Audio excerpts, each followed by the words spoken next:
Welcome to the walkthrough demo of the OKcontract Interactions Hub and the OKcontract SDK.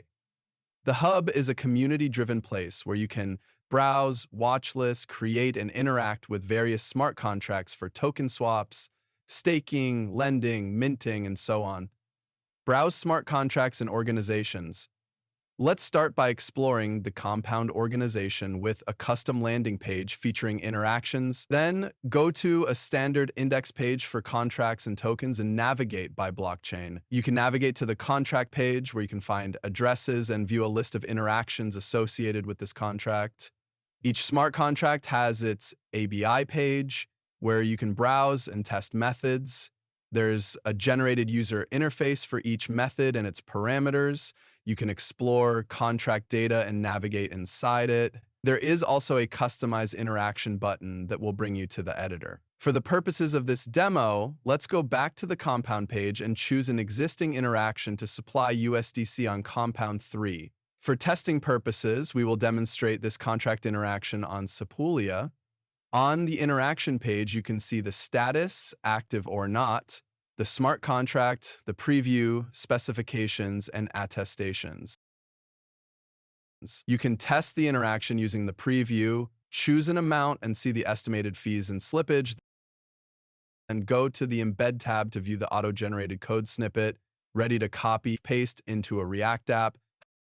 You need to install the OKcontract SDK for React using the npm command. Initialize the SDK by importing OKcontract, OKinstance, and OKinteraction into your app.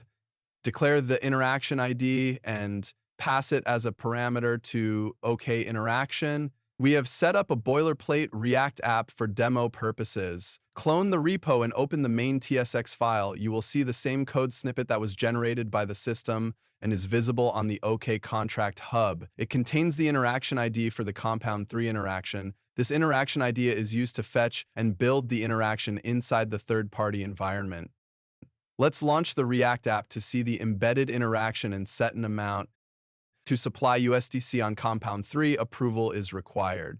This step is automatically included in the user flow, so the user will see the approve action first. After clicking on the button, the user has to sign this transaction in the wallet and wait until the transaction is executed on the blockchain.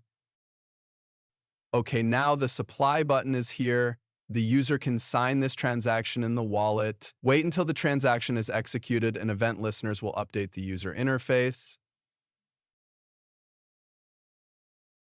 You can see result logs and the fees paid. Now let's try another interaction to buy more USDC. Going back to the hub, Uniswap should have this swap. Under Uniswap Router v3, you can see a list of interactions. Let's use the swap wrapped ETH for USDC interaction on Sepolia. On the interaction page, you can test the amount slider preview and verify the specification. Then go to the Embed tab and copy the interaction ID, paste it to the main TSX file of your React app, update the title to buy USDC. Now you can build and launch your React app. Go to the React app screen and reload. Okay, now you can see the Uniswap router interaction to buy USDC with wrapped Ether. Click swap, confirm in your wallet, and wait until the transaction is executed on the chain. The transaction is successful. You can see the updated UI and fees. Okay, now you can go back to the hub and explore other interactions and embed them into your React app.